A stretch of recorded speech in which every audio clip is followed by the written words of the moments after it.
बिस्मिल्लाहिर्रहमानिर्रहीम। Programme view point के साथ मैं हूं इमरान याकूब खान।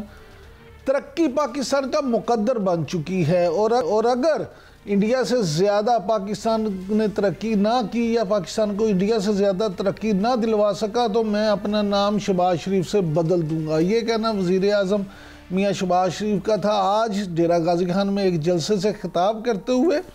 आज के प्रोग्राम में इस पे भी बात करेंगे कि क्या वाकई ही पाकिस्तान तरक्की की राह पे चल पड़ा है या ये हुकूमती सिर्फ दावे ही किए जा रहे हैं। इसी तरह का दावा एक वज़ीर आज़म ने कल भी किया था जब उन्होंने असाइनमेंट एंड मैनेजमेंट सिस्टम का इफ्तिताह किया और उन्होंने कहा कि ये सिस्टम इसलिए लागू किया गया है कि इससे करप्शन का खात्मा हो जाएगा।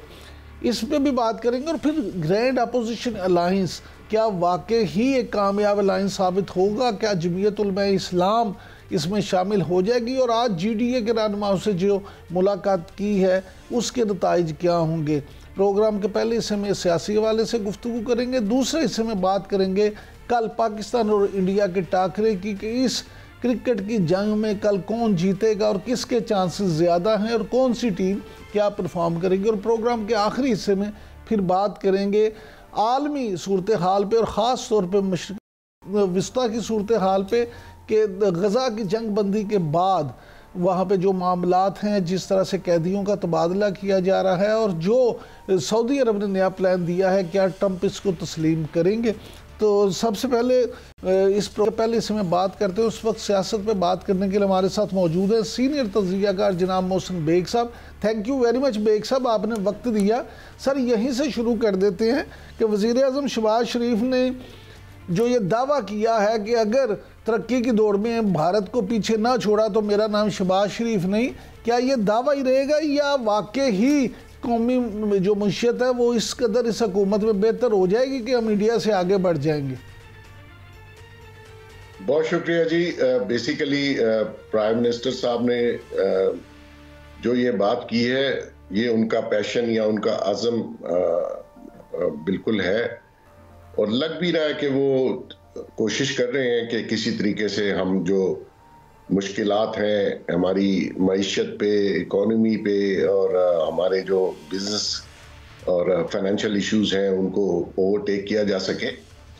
तो देखें, तरक्की खाली हुकूमत या प्राइम मिनिस्टर ने नहीं करवानी, ये पूरी कौम इसमें शामिल होती है और ये मुल्क अगर हम सबका है तो हम सबको इसमें शामिल होना चाहिए। और जो भी हमारी एफर्ट्स हैं, गवर्नमेंट तो पॉलिसीज बनाती है या उसमें हमें भी पार्टिसिपेट करना चाहिए कि जो शॉर्टफॉल्स हैं उसको बताना चाहिए कि ये गवर्नमेंट अगर ये करे तो ये इससे बेहतरी आ सकती है। तो नेचुरली पूरी कौम इसमें शामिल होगी तो कोई बड़ी बात नहीं है कि हम तरक्की ना कर सकें। उसके लिए बेसिक शर्त यही है कि जो पॉलिटिकल एनवायरनमेंट है या पॉलिटिकल स्टेबिलिटी है वो भी एक मेन कंपोनेंट है कि किसी भी मुल्क के हालात अच्छे हों, नेचुरली वहाँ फिर बिजनेस एनवायरनमेंट अच्छा हो और वहाँ पे इन्वेस्टमेंट भी आती है और कारोबार भी जो है वो स्मूथली चलता है।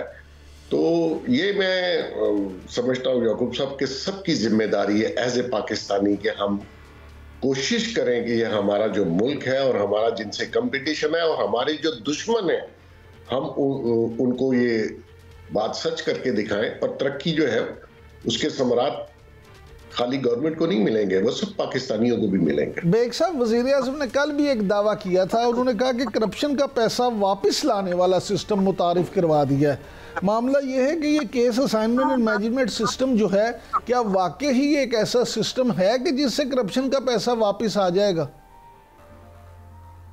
याकूब साहब, मेरा भी ख्याल कि करप्शन का पैसा वापस लाना बड़ा ही मुश्किल काम है। पहले तो साबित करना है कि ये करप्शन हुई है और फिर ये करप्शन का जो पैसा है वो साबित हो और फिर वो वापस आए। ये दावे पिछली हुकूमतें भी करती रही हैं। तो मैं ये समझता हूँ कि एज ए नेशन वाइड हमारी कौम को ये चाहिए कि वो नफरत करें करप्शन से और उसकी नफ़ी करें खुद से। तो यहाँ तो कोई काम ऐसा नहीं गवर्नमेंट की सतह पे या प्राइवेट तौर पर जिसमें लोग जो है वो कुछ ले दे के बगैर कोई काम आपका स्मूथ हो जाए। तो अगर ये इनका दावा है और ये कोशिशें कर रहे हैं तो मैं समझता हूँ उसको उसमें कोई बईद नहीं है। आप कोशिश कर लीजिए, मुश्किल टास्क है। अगर ऐसा हो जाए तो बहुत अच्छा है, अल्लाह करे ऐसा हो। मैं तो इस उम्मीद पे बेग साहब, आपके इल्म में है कि पीटीआई के वफद ने चीफ जस्टिस ऑफ पाकिस्तान से मुलाकात की। उस मुलाकात में चीफ जस्टिस ने पीटीआई को सिस्टम में रहने और बाइकाट ना करने का मशवरा दिया। क्या पीटीआई इस मशवरे पे अमल करेगी या फिर बाइकाट एहतजाज की सियासत को ही जारी रखेगी? बात यकूब साहब, इसकी कोई तस्दीक या तरदीद नहीं हुई, लेकिन पीटीआई एक जो एजेंडा दिया गया था उस मुलाकात का, उससे हटकर जब उन्होंने बात की तो चीफ जस्टिस ने उनको, जो मेरे नॉलेज में आया है, उन्होंने कहा आप अगर एजेंडे से हट के कोई बात करेंगे तो मैं शायद उसका जवाब ना दूं, लेकिन आपको बात करने की आज़ादी है। अब ये जो मशवरा है, मैं ये समझता हूँ कि पहली बात तो मेरे ख्याल में चीफ जस्टिस साहब को अपोजिशन की किसी भी पॉलिटिकल पार्टी से नहीं मिलना चाहिए था। तजवीज़ जो हैं रिफॉर्म्स की, इस्लाहात जो हैं हमारी जुडिशरी की, वो अलग बात है, लेकिन अपोजिशन लीडरों से मिलना, अपोजिशन पार्टियों से मिलना ये मुनासिब नहीं है, क्योंकि उसके बहुत सारे जो है इम्प्लीकेशंस। अब देखें, उन्होंने मिलने के बाद फौरी तौर पर एक पॉलिटिकल प्रेस कॉन्फ्रेंस की, जो कि मैं समझता हूं कि नहीं उनको करनी चाहिए थी। एक मुलाकात थी, उसके बाद इतनी लंबी चौड़ी प्रेस कॉन्फ्रेंस करने का कोई तुक नहीं बनता था। लेकिन इन सारी बातों के बावजूद ये जो शख्स जेल में बैठा है उसके जहन में ही इंतशार है। वो चाहता ही नहीं है कि पाकिस्तान में कुछ स्टेबल माहौल पैदा किया जाए। वो पहले दिन से वो इनकलाब भी लाना चाहता था। वो इस्लामाबाद पे चढ़ाई भी कर चुका है, कई हमले कर चुका है। वो उसने खुद से जमहूरियत की, सो कॉल्ड जो भी है जमहूरियत इस मुल्क में, उसकी नफी की। असम्बलियों से रिजाइन किया, इतनी बड़ी तादाद में 123 लोग थे कौमी असम्बली में, फिर सुबह ही अपनी हुकूमतें तोड़ दी। तो वो किस बात की आपको उससे तवक्को है कि वो स्मूथ हालात रहने देगा? और ये जो लोग कल प्रेस कॉन्फ्रेंस कर रहे थे, इन बेचारों की तो कोई सुनने वाला नहीं है। ये तो खुद से कोई ना बात कर सकते हैं अनटिल के वहां से परमिशन आए और फिर ये कोई बात करे। बेग साहब, आपकी बात को आगे बढ़ाता हूं। अपोजिशन लीडर उमर अयूब साहब ने कहा है कि इस मुलाकात के लिए, की मुलाकात के लिए 3 बार बानी पीटीआई से इजाजत ली। तो आपके वो पुराने दोस्त हैं, आप उनको बहुत अच्छी तरह से जानते हैं। ये 3 बार इमरान खान साहब से इजाजत लेने की जरूरत क्यों पेश आई? क्योंकि ये जो लोग प्रेस कॉन्फ्रेंस में और आपने नाम लिया, इन बेचारों की कोई औकात नहीं है। तो ऐसे में इनकी अपनी कोई ना थॉट्स हैं, ना कोई अपने बलबोते पे कोई मुआहदा या बात कर सकते हैं किसी भी मुलाकात या क्रॉस द टेबल बैठ के। तो जो इनके लीडर ने कहना है, इनकी तो ये जुर्रत भी नहीं है। और मैं याकूब साहब आपको वसूख से कह रहा हूं, इनकी इतनी जुर्रत नहीं कि उसके सामने बैठ के उसकी किसी बात को रद्द कर सकें कि सर ये गलत है, ऐसा नहीं होना चाहिए। ये तो उसकी हाँ में हाँ मिलाते हैं। तो इनको छोड़ें, आप इनकी क्या बात करनी है। अच्छा बेग साहब, फैसल वाडा साहब ने एक बार फिर ये इंकशाफ किया है कि पीटीआई वालों ने समझौते के तहत अपने बानी पीटीआई को जेल में रखा हुआ है। क्या आप वाकई समझते हैं कि ये जो इंकशाफ करते हैं ये सच पे मबनी है? इन्होंने क्या रखना है जी? जिन्होंने रखा हुआ है उन्होंने जेल में ही रखना है, क्योंकि बानी के जो क्राइम हैं वो इतने बड़े हैं। अभी तो मेरे ख्याल में प्रॉपर तरीके से उसको उन क्राइम की सजा नहीं मिली। सबसे बड़ा क्राइम है कि आप रियासत पाकिस्तान के खिलाफ काम करें। आप हमारी जो एस्टेब्लिशमेंट फौज है उसके बारे में जो प्रोपेगेंडा, इंटरनेशनल स्पॉन्सर्ड प्रोपेगेंडे को आप लेके पूरी कौम के आगे आपने एक ऐसा माहौल बना दिया, ऐसे लोगों को वर्गलाया उस फौज के खिलाफ जो आपके मुल्क की सलामती और दिफा की जमानत है।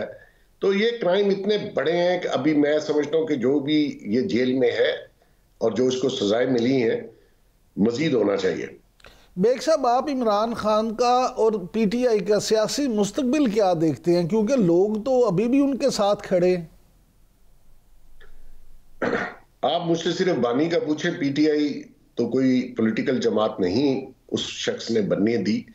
इसमें बहुत से अच्छे लोग आए, पॉलिटिकल जहन के लोग, पॉलिटिकल बैकग्राउंड के लोग, लेकिन इसने अपनी हठधर्मी, खुदगर्जी और एक डिक्टेटरशिप और ऐसा रवैया उनके साथ रखा। ये अब जो लोग पीटीआई में मेजॉरिटी जो है, इन बेचारों को तो पीटीआई से कोई तल्लक वास्ता नहीं है।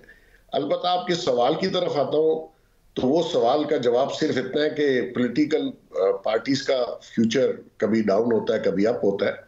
लेकिन आप मुझसे ये पूछ ले कि बानी का मुस्तकबिल क्या है, तो वो मैं आपको बता देता हूं, वो जहां है वहीं रहेगा। ठीक, यानी आप मुस्तकबिल करीब में उनके लिए आसानी या रहाई नहीं देखते?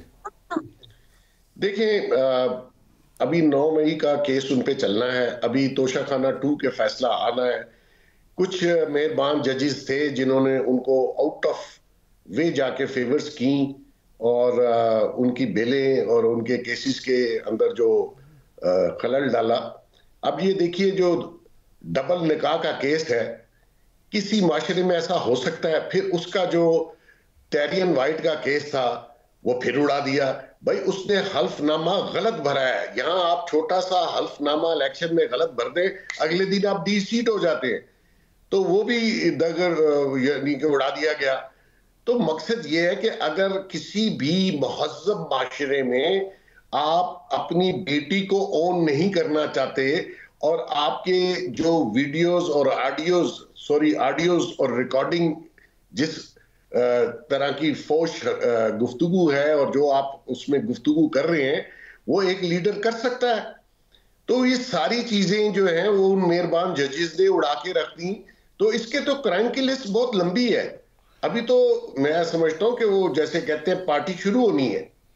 बेग साहब, ये जो अपोजिशन ने हुकूमत मुखालिफ जो अलायंस है उसको वुसअत देने का ख्याल शुरू किया और जिस पे वर्किंग कर रहे हैं ग्रैंड अपोजिशन अलायंस पे, आप क्या समझते हैं कि जमीयत उलमा इस्लाम भी इसमें शामिल हो जाएगी? और क्या वाकई ही अपोजिशन जमातें रमज़ान के बाद हुकूमत को टफ टाइम देने में कामयाब हो पाएंगी? देखिए, मुझे नहीं लगता कि मौलाना साहब बहुत फ्यूचरिस्टिक जो उनका जहन है, आने वाले दिनों पे सियासत क्या होगी, वो बहुत दूर की सोचते हैं। मेरा नहीं ख्याल कि वो तहरीक इंसाफ के साथ मिलकर कोई एहतजाज या कोई ऐसी अलायंस में मुतहरक होंगे, क्योंकि मौलाना साहब को शायद भूलना नहीं चाहिए। यकूब साहब, मैंने कोई ऐसी गुस्ताखी नहीं की थी तो मुझे जेल में जाना पड़ा उसकी फस्तायत की वजह से।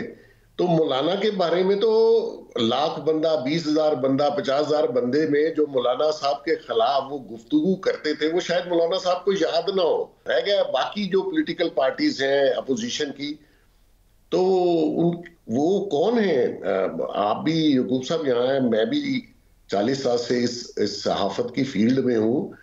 वो कौन लोग हैं? वो तो शायद अपनी सीट भी नहीं जीत सकते। उन्होंने क्या सियासत अलायंस बनाना है और क्या इस हुकूमत को टफ टाइम देना है? उनकी बेचारों की वो इतनी हैसियत नहीं है।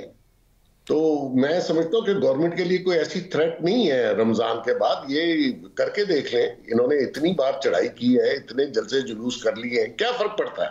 आप जरूर कर रहे हो, मैं समझता हूँ हुकूमत को परेशान होने की भी जरूरत नहीं है। अगर ये इजाजत मांगते हैं, दें इनको इजाजत। ये अपना वजन भी चेक कर लेंगे। बेग साहब, ये जो मामला है पीपल्स पार्टी और मुस्लिम लीग नून का, इसको आप किस तरह से देखते हैं? सदर जरदारी जो हैं वो लाहौर के अब दौरे पे भी हैं, तो ये भी खबर है कि उसमें उनकी वज़ीर-ए-आज़म शहबाज शरीफ से मुलाकात भी मुतवक्को है। तो ये दोनों सियासी जमातें अपने इख्तलाफात ख़त्म कर पाएंगी या आपको लगता है कि इख्तलाफात इसी तरह रहेंगे? देखिए, कोई मेजर इख्तलाफ नहीं है। दोनों ने अलाइंस करके जो है वो हुकूमत बनाई है, और ये जो छोटा मोटा स्टेटमेंट्स आप देखते हैं, ये तो कोई इशू नहीं है मेजर तौर पर, क्योंकि पीपल्स पार्टी ने वो सारे कॉन्स्टिट्यूशनल ओहदे लिए एक एग्रीमेंट के जरिए। तो मिडल ऑफ द रोड आप ऐसा नहीं हो सकता कि आप कोई ऐसा बड़ा हुकूमत के लिए चैलेंज खड़ा कर दें। तो फिर आपको वो जो ओहदे मिले हैं आप देखिए कौमी असेंबली सेनेट में चेयरमैन है, प्रेसिडेंट है, गवर्नर्स हैं, बहुत सारे और ओहदे इंपॉर्टेंट ओहदे हैं।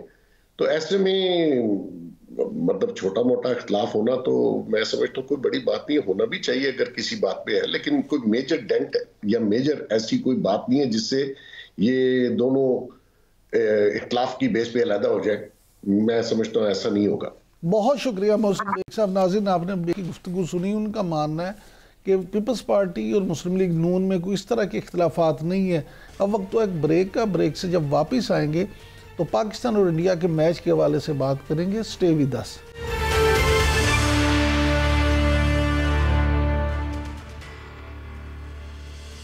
Welcome back. नाज़रीन, जैसा कि आप सब भी मेरी तरह और पूरी कौम और ख़ास तौर पर तमाम पाकिस्तानी हो या इंडियन, उन सब की जो है तवज्जो अब कल होने वाले चैम्पियंस ट्रॉफ़ी के दुबई में जो मैच है उस पे है नज़रें टिकी हुई कि कल पाकिस्तान इस मैच में क्या परफॉर्मेंस दिखाएगा और क्या पाकिस्तान वाकई ही कल इंडिया को हरा पाएगा।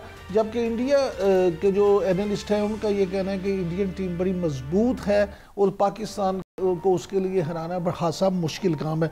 इस सारे मामलात पे बात करने के लिए हमारे पास मौजूद है सीनियर स्पोर्ट्स एनालिस्ट जनाब डॉक्टर नुमान नियाज साहब। Thank you very much doctor साहब, आपने वक्त दिया।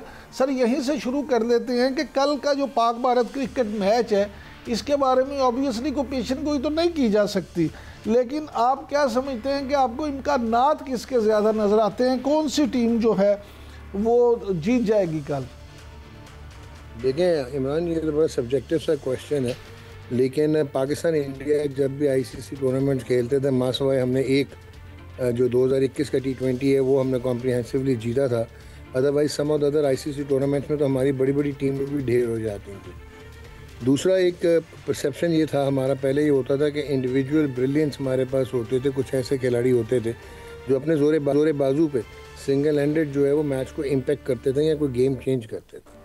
अभी तो हमने देखा है कि पिछले 1.5-2 साल गुजरे हैं कि हमने तो अपनी क्रिकेट को बिल्कुल ही तबाह कर लिया, और वो हमने ऐसे तबाह कर लिया है कि हम शायद सेल्फ डिनाइल में रहना शुरू हो गए, और हमने ना डोमेस्टिक पे तवज्जो दी और ना हमने ये चीज़ मानी कि जो क्रिकेट है वो चेंज हो गई, बैनुल-अक़वामी क्रिकेट चेंज हो गई, मॉडर्न क्रिकेट हो गई जो कि अब प्रोसेस ड्रिवन हो गई है, जहाँ पे टूल्स इंटीग्रेट हो गए हैं, जो साइंटिफिक हो गई है।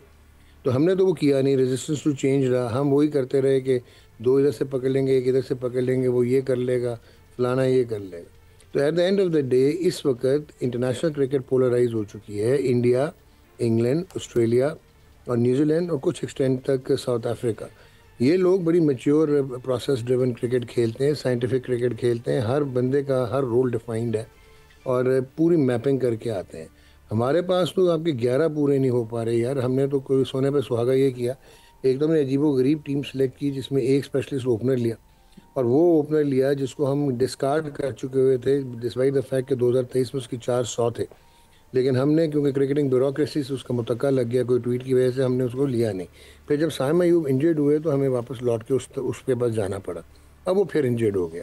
अच्छा, एक ओपनर हमने ऐसा रखा हुआ है जिसको हम खिलाने की दम नहीं रखते, क्योंकि अगर हम उसको खिलाएंगे तो क्रिटिसाइज़ हो जाएगा, वो है उस्मान खान। इसका मतलब है कि वो बैकडोर एंट्री है। अच्छा, फिर आपने एक स्पिनर रखा हुआ है। रिजवान को मुसीबत पड़ी होती है कि अगर पावर प्ले में इब्रार से आउट करवाए, वो उसने करवाया पिछले मैच में भी, डेवन कॉनवे को उसने आउट किया, लेकिन फिर उसको कहाँ यूज़ करे। फास्ट बॉलर्स ना आपकी उनकी गेंद स्विंग हो रही है, ना रिवर्स स्विंग हो रही है, ना कोई स्लो बाउंसर है, ना उनमें कोई परचेज़ आपको नज़र आती है, ना बिजनेस एरिया में वो तंग करते हैं। तो मतलब उन्होंने 7.1 रन पर ओवर के हिसाब से 214 रन खा लिए थे तीनों फास्ट बॉलर ने अपने न्यूजीलैंड के अगेंस्ट। अब इस पर भी अगर आप सोचते हैं, बाबर आजम, मैंने बाबर आजम की इससे बड़ी सेल्फिश इनिंग ज़िंदगी में कभी नहीं देखी। सेल्फ एवेसिव इंटेंट के बगैर, ना इंटेंट था ना रन्स करने की चाहत थी, सिर्फ वो ये था कि खुद मैं खड़ा हो जाऊँ, खुद मैं कुछ कर लूँ। तो इन चीज़ों को देखते हुए फिर मैं इंडिया की टीम को देखता हूँ जहाँ पे मुसीबत पड़ी होती है कि किसने खेलना और किसने नहीं खेलना। 5 उनके स्पिनर्स हैं, backed up by quality allrounders. Fast bowlers उनके कमाल हैं, हार्दिक पांड्या उनका कंप्लीट ऑलराउंडर है। अर्शदीप सिंह की जगह नहीं बनती, हर्षद राणा खेलेगा तो अर्शदीप नहीं खेलेगा। तो at the end of the day I personally feel कि जो पहले होता था ना कि शायद कौम की दुआएं और एक आधी इंडिविजुअल ब्रिलियंस के साथ पाकिस्तान कुछ कर पाए, मेरा नहीं ख्याल है Pakistan stand a chance in front of this Indian team. अच्छा डॉक्टर साहब, आपकी सारी गुफ्तगू के बाद तो ये सोचा जा सकता है कि जैसा कि मुत्तहिदा अरब अमीरात के महकमा मौसमियात ने पेशीन गोई की है कि इतवार को दुबई में बारिश हो सकती है, तो फिर हमें यही बता दें कि अगर मैच मंसूख हो गया तो एक एक पॉइंट दोनों को मिल जाएगा, हम इस पर दुआ करना शुरू कर दें। बिल्कुल आप सही कह रहे हो, यही एक आपके पास आउटसाइड चांस है कि बारिश हो जाए, एक एक पॉइंट मिल जाए। और उसके बाद ये भी देखना होगा इंडिया न्यूजीलैंड का क्या होगा। बांग्लादेश कल बहुत अच्छा खेला है उनके अगेंस्ट, आप अगर देखो इंडिया के अगेंस्ट बांग्लादेश प्लेड फैंटास्टिकली, 35 पे 5 लगे। और उसके बाद वो जो पार्टनरशिप हुई है उनकी हिरदोई की और जाकिर हुसैन की, वो अगेन शो करता था कि विल थी टू सर्वाइव। तो मैं ये समझता हूँ कि हमने तो शहर के लोग तो जालिम थे ही थे, हमें मरने का खुद भी बहुत शौक था। ये टीम नहीं सिलेक्ट हुई, सही टीम नहीं सिलेक्ट हुई मेरे भाई। अच्छा डॉक्टर साहब, आपने अभी पहले सवाल के जवाब में जो बात की कि बाबर आजम की जो इनिंग थी उससे ज़्यादा सेल्फिश इनिंग आपने आज तक नहीं देखी, तो आप क्या समझते हैं कि अब इस परफॉर्मेंस के बाद क्या अगले मैचों में बाबर जो है टीम के लिए को बेहतर परफॉर्म करेंगे? देखें इमरान, इसमें सबसे पहले ना बाबर आजम आपका एक जनरेशनल टैलेंट था, एक्स्ट्रा ऑर्डनरी एबिलिटी के साथ आया, ब्रिलियंट उसने परफॉर्मेंसेस दी। कहाँ पे कबाते हुई, कहाँ पे गलतियाँ हुई, वो कभी भी कप्तानी के लिए उसने कभी अप्रेंटिसशिप भी नहीं की हुई थी क्लब क्रिकेट में, आपने उसको कप्तान बना दिया। वो शायद अंडर 19 में कप्तान रहा हुआ था पाकिस्तान का। उसके बाद फिर आप उसको हैंडल नहीं कर सके, चाहे उसके इंटरनल प्रॉब्लम थे, एक्सटर्नल प्रॉब्लम थे, वो आया होने लग गए उसकी परफॉर्मेंस पे। अब 1.5-2 साल हो गए वो परफॉर्म नहीं कर पा रहा था। फिर कमाल हमने ये किया कि एक बंदा जो कि अभी परफॉर्म नहीं कर पा रहा, जो कि नंबर 3 पे सेकंड बेस्ट कैरियर एवरेज है उसकी विराट के बाद, 60.17 शायद इसकी एक सेट विराट की है। आपने उसको नंबर 3 जब उसने 19 सेंचुरियाँ की हुई हैं, आपने वहाँ से डिस्प्लेस करके उसको ओपनर करा दिया। ओपन क्यों करा दिया भाई? बाकी ओपनर क्या गए थे, खरबूजे बेच रहे थे बाकी ओपनर, आप रख नहीं सकते थे इमाम को या किसी और को, अगर साइम इंजर्ड भी हो गया था। आपने उसको ओपन करवा दिया, वो और प्रेशर में चला गया। फिर एक्सपेक्टेशंस हाई होती चली गई because he was your best bet. और मेरे ख्याल में वो अब उस मोड में आ गया जहाँ पे उसको समझ नहीं आ रही। And it is high time कि उसको सोचना पड़ेगा, या तो वो किसी के साथ जाके वो करे, डिलिब्रेट करे और कोई उसको समझाने की कोशिश करे, साइकोलॉजिकल है, मेंटल है, इमोशनल है, जो भी है। इस वक्त बाबर आजम जो है वो एक वुडन स्टिक की तरह अंदर आके खड़ा हो जाता है। And I personally feel this is going to hurt Pakistan cricket bad. अच्छा सर, आप ये फरमाइएगा कि वसीम अकरम जो हैं उन्होंने तो ये दावा किया कि पाकिस्तान मैच जीत जाएगा इंडिया से, उन्होंने किस बिना पे ये बात कही है? देखें वसीम भाई, obviously we can't even come close to him. जो उनका एक वो है एक्सपीरियंस है, उनका ऑरा है, उन्होंने खुद खेला हुआ है, one of the finest players ever. वो शायद किसी वो ऑड्स में सोच रहे होंगे, क्योंकि देखें मैं पहले ये समझता था कि पाकिस्तान की टीम कंपैटिबल होती थी इंडिया से या नहीं होती थी। 3-4 प्लेयर्स ऐसे होते थे जो इंडिविजुअल ब्रिलियंस रखते थे, तो तब हम ये देखते होते थे कि इंडिया के मैच में सिर्फ क्रिकेट नहीं होती और बहुत सारा प्रेशर होता है, और वो इंडिया की तरफ भी प्रेशर होता है। और ये रिवलरी जो है बड़ी पुरानी रिवलरी है। लेकिन मैं ये देख रहा हूँ पिछले 1.5-2 साल में वो रिवलरी का कॉन्सेप्ट भी ख़त्म हो गया। अभी सिर्फ ब्रॉडकास्टर्स के लिए रह गया कि इंडिया पाकिस्तान के मैचेस होने चाहिए, वरना बहुत सुपीरियर होगी हिंदुस्तान की टीम। आगे वसीम भाई का जो भी एक पेशेंट गोई है सर आँखों पे, बट आई पर्सनली फील कि realistically pragmatically Pakistan stand very little chance against India. अच्छा सर, ये फरमाइएगा कि पहले ये देखा हमने कि पाकिस्तान हो या इंडिया हो, क्रिकेट डिप्लोमेसी होती थी और क्रिकेट के ज़रिए से मामलात को बेहतर किया जाता था। लेकिन अब हमें ये लगा कि अगर हम भारत की बात करें तो वो तो पाकिस्तान के साथ क्रिकेट खेलने से वैसे ही इनकारी था। तो ये फिर ऐसा क्यों, जब उनकी टीम इतनी सुपीरियर है तो वो डरते क्यों है पाकिस्तान से खेलते हुए? मेरे ख्याल में वो डरते नहीं है। ये देखें, ये आपके और मेरे उससे डोमेन से बाहर की चीज़ है। ये पॉलिटिकल, जियो पॉलिटिकल और ये पॉलिटिकल सारी चीज़ें चल रही हैं। जो इंडिया की गवर्नमेंट है उनका भी एक नैरेटिव है कि उन्होंने पाकिस्तान के साथ जो है वो एनिमिटी रखनी है, जो भी उन्होंने बनाया हुआ है, जिसकी वजह से वो क्रिकेट, क्योंकि एक वाहिद गेम है, अनलाइक ऑस्ट्रेलिया, इंग्लैंड देख लें या न्यूजीलैंड देख लें, साउथ अफ्रीका, वहाँ पे क्रिकेट सेकेंडरी है। वहाँ पे और बहुत सारी गेम्स होती हैं, रग्बी होती है, फुटी होती है, फुटबॉल होता है।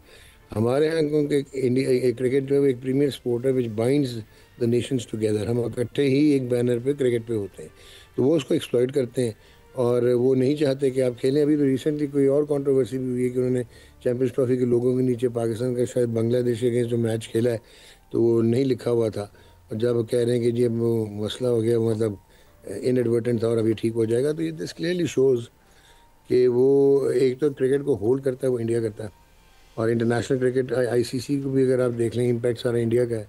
वो प्रॉबेबली पॉलिटिकल उनका ये है कि पाकिस्तान को उन्होंने नेगेट करना है, जो कि मैं समझता हूँ कि पाकिस्तान ने बहुत आला इस बार मयार दिखाया, और ये Mohsin Naqvi chairman Pakistan cricket board, यहाँ पे मैं इनकी बहुत तारीफ़ करूँगा, the way he stood up and took the challenge. और आईसीसी चैंपियंस ट्रॉफी उन्होंने जो भी था कि वो कहते हैं ना टिट फॉर टैट, कि तुसी नहीं आओगे तो ऐसे भी नहीं आवाएंगे, तो that I think was the only viable solution, और ये अच्छा काम हुआ, बट ये पॉलिटिकल है सारा। अच्छा डॉक्टर साहब, सिर्फ आखिर में जल्दी से ये बता दें कि शाहीन शाह अफरीदी हों या हारिस रऊफ़ हों या नसीम खान, आप इनमें से किसी को ये समझते हैं कि कल के मैच में ये कोई मोजज़ा दिखा सकते हैं? देखें, जो इस वक्त मुझे जो लग रहा है ना, अगर मैं साइंटिफिकली देखूं, ये तीनों, एक तो 80% फिट है वो हारिस है, तो वो डिपेंड करता है, अगर तो वो फिटनेस अटेन करे, कि इतनी जल्दी मसल फिटनेस अटेन होती नहीं, अगर वो कर ले तो शायद, लेकिन हारिस का ये है कि अगर वो 200% देता है और बहुत आउटस्टैंडिंग बॉलिंग करता है तो काउंटर रिएक्शन में उसको मार भी बड़ी पड़ जाती है। बट शाहीन और नसीम का ये जो है ना, ये उनका कसूर नहीं है, ये तो जब से वो इंजरीज़ के बाद रिहेबिलिटेट किए गए हैं, वो शायद प्रॉपरली रिहेबिलिटेट हुए नहीं और किसी ने एनालाइज करने की कोशिश की नहीं, क्योंकि मैं बार बार कहता हूँ टूल इंटीग्रेशन करते नहीं, बायोमैकेनिक्स करते नहीं, हम उनको एनालाइज करते नहीं, तो मुझे नहीं लगता कि ये कोई मोजा दिखा सकते हैं। इनसे बॉल रिवर्स ही नहीं हो रहा है यार, हालांकि इतना ड्राई एरिया था दुबई में, वो जो बांग्लादेश और उसका मैच हुआ है, उस स्क्वायर पे तो गेंद। बहुत शुक्रिया डॉक्टर साहब। नाज़रीन, अब वक्त ब्रेक का, ब्रेक से जब वापस आएंगे तो मशरिक़ वुस्ता की सूरत हाल के हवाले से गुफ्तगू करेंगे, और हमारे साथ मौजूद होंगे major general retired Zahid Mahmood sahab. Stay with अस।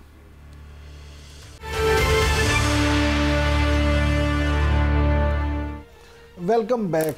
नाज़रीन, मशरिक़ वुस्ता की जो सूरत हाल है, और ख़ास तौर पर गज़ा में जंगबंदी मुआहदे के बाद दोनों जानिब से कैदियों की जो रहाई है उसके क्या असरात होंगे, और क्या सऊदी अरब ने जो नया प्लान दिया है फ़लस्तीन के हवाले से, गज़ा के हवाले से, उस पर अमल दरामद हो पाएगा?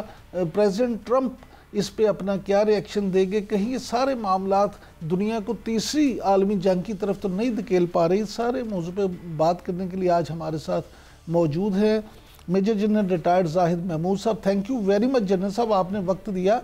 सर, सबसे पहले इस पे बात कर लेते हैं कि ये जो जंगबंदी के बाद हमास की जानिब से आज भी कैदी रहा किए गए इसराइली, इसको आप किस नज़र से देखते हैं? जी बिस्मिल्लाहिर्रहमानिर्रहीम। इमरान साहब, देखें, जो गज़ा का इस वक्त सिचुएशन है ये हाईली अनप्रेडिक्टेबल है जी। इस वक्त भी जो कहते हैं ना कि जंग तो ख़त्म, मैं तो कभी भी नहीं कहा कि जंग यहाँ पे ख़त्म हुई। इसराइल ने अपना जो कंटिन्यू ही रखा है सप्रेशन जो है, और तकरीबन बट फेयरली ओके चीज़ें हो रही हैं। जो भी जंग बंदी का हुआ उस पर फेयरली ओके मैं इसलिए कहता हूँ कि कुछ चीज़ें चल रही हैं, रुकी नहीं हैं, स्टॉल नहीं हुई हैं, और उस तरीके से री एमरजेंस ऑफ वॉर नहीं हुई जिस तरह का एक डर, एक फियर था। बट अनफॉर्चुनेटली अभी देखते हैं कि हम इसको ये जो ट्रंप की एडमिनिस्ट्रेशन है, अब ये ईरान के ऊपर ज़्यादा फोकस कर रहे हैं जी। उनकी जो बातचीत भी है वो ईरान के ऊपर है। आपने विजिट के बाद देखा भी होगा इजरायली प्राइम मिनिस्टर के बाद कि ईरान को बड़ा प्रोनाउंसली कह रहे हैं। अब वो देखेंगे हम इसको कि ईरान की वजह से कैसे ये आगे चीज़ें चलती हैं जी। ईरान की कितनी अभी एप्लीकेशन होती है, ईरान किस तरीके से इन्वॉल्व होता है और वो कैसे काउंटर करता है इन चीज़ों को।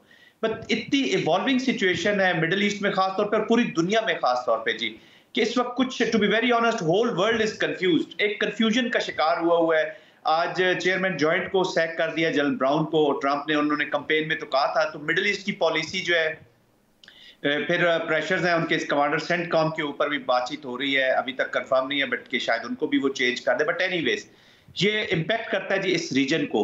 तो अभी तक तो फेयरली ओके ये डील चल रही है, आगे बढ़ रही है। अभी फेज 2 देखते हैं कि वो किस तरीके से नेगोशिएट होता है और क्या चीजें उसमें चल। जनरल साहब, ये आपकी सारी गुफ्तगू तो ठीक है, लेकिन इतनी बड़ी तादाद में फलस्तीनी कैदियों का भी रहा होना, ये भी एक अहम पेशरफ्त है। इसको आप किस नज़र से देखते हैं? जी इमरान साहब, देखिए इनकरेजिंग है, मैं ऐसे ही नहीं कह रहा, मैं इसलिए कह रहा हूँ फेयरली ओके, इसलिए कहता हूँ कि उनके पास अभी तक जो रीइनिशिएशन ऑफ द वॉर है ना जी, उसका लीवरेज जो है वो इजराइल के पास ही है, वो नेतन्याहू के पास ही है।